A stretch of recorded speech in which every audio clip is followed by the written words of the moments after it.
This is Democracy Now!, democracynow.org, The War and Peace Report. I'm Amy Goodman. And I'm Nareen Sheikh. Welcome to our listeners and viewers around the country and around the world. We turn now to the latest in Syria. Doctors Without Borders is reporting more than 100 people have been killed since Syrian army helicopters began attacking the rebel-held city of Aleppo 4 days ago. The dead include at least 28 children.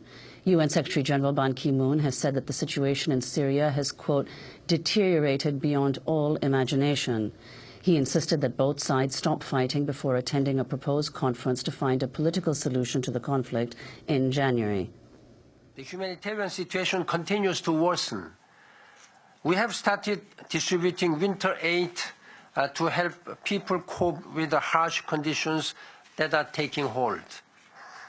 We must also overcome the severe and chronic underfunding of the relief effort. The 2014 appeal for Syria, launched today in Geneva, is the biggest in the history of the United Nations. $6.5 billion to meet needs inside Syria and to help the more than 2 million people who have fled the country. I call for generous support, including at the President Conference I will convene on January 15th in Kuwait. UN Secretary General Ban Ki-moon speaking on Monday. Antonio Guterres, head of the UN Refugee Agency, has described Syria as, quote, the most dangerous crisis for global peace and security since the Second World War. Meanwhile, the Reuters news agency is reporting Western nations have indicated to the Syrian opposition that peace talks next month may not lead to the removal of President Bashar al-Assad and that his Alawite minority will remain key in any transitional administration. One senior member of the Syrian National Coalition told Reuters, quote, our Western friends made it clear in London that Assad cannot be allowed to go now because they think chaos and an Islamist militant takeover would ensue.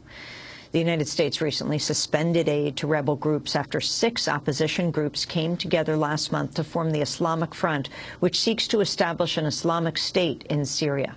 We go now to Patrick Coburn, Middle East correspondent for The Independent. His latest piece is headlined, Starving in Syria, the biggest emergency in the UN's history.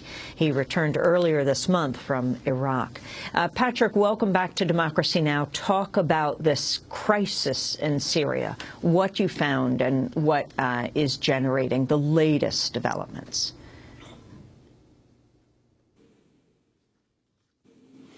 Well, it's been getting worse and worse for the last 3 years, and now there are 6 million people who've been displaced, 2 million are out of the country. But people who were just getting by before are not getting by now. When you walk around Damascus, I keep running into people, you know, who are just have nowhere to go, who are sleeping in parks.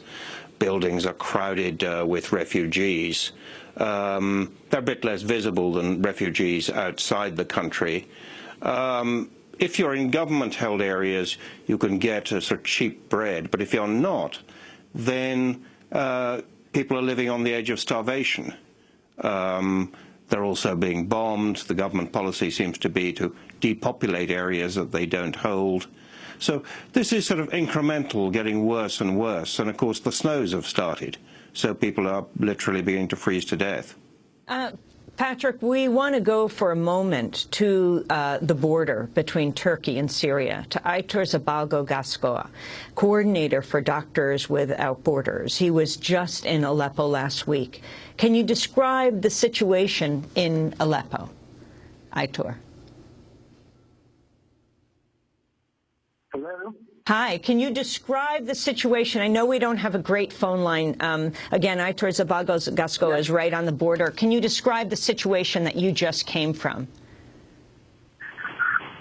Yes, in the words of most of the people that we have been talking to, this is by far the worst times in the Aleppo eastern part of the city for the last 2 years.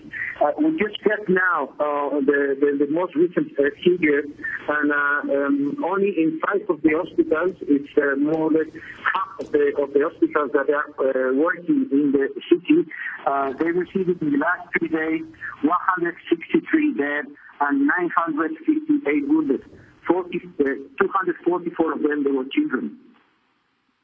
And can you talk, Aitor Zabal Gascoa, of the shortage in medical supplies, not just in Aleppo, but in throughout the country, and especially the difficulties faced by people living, the millions of people living in rebel-held areas? The problem is that most of the supplies that they should reach the population under the rebel areas they should be connected with the aid that it is theoretically distributed by the United Nations and by the government of Syria, and this is not reaching to the opposition control area. So it is critical that this becomes reality, and it's also critical that Turkey will allow and speed up and increase the path of humanitarian and medical aid to the opposition control areas. Aitor, Doctors Without Borders, your organization, has written to the governments involved demanding an end to the Syrian government's control of aid, since it limits or bans assistance to opposition areas, particularly medical supplies. Can you talk more about that? And I'm asking folks to bear with us since the line is so bad, but Aitor Zabal Gascoa is right on the Syrian-Turkey border, and we felt it was critical to get this perspective with you just out of Aleppo. I'm sorry, I'm losing you. You're asking for what is needed. It's basically everything, because it's not only about trauma and needs for surgical treatment, which is a very important need now in Aleppo City these days, but also because health status of the population is declining because there are not health services available. So the fact that antenatal care or chronic diseases or regular chronic diseases cannot be treated, it's also having a health toll in the population because they have no access to medicines, and they have no access to regular medical care services. Aitor, we want to thank you for being with us. We're sorry the phone line is so bad, but of course the situation is so difficult. Aitor Zabal Gascoa is the coordinator for Doctors Without Borders in Syria, talking to us from the Turkey-Syria border. He's just come out of Aleppo. I'm Amy Goodman. Thanks so much for watching this report from Democracy Now!, your daily, independent, global grassroots news hour. We don't accept advertising or corporate funding, but rather rely on donations from viewers like you. Please make your contribution by visiting democracynow.org today. We need your support today to keep bringing you this hard-hitting, in-depth reporting.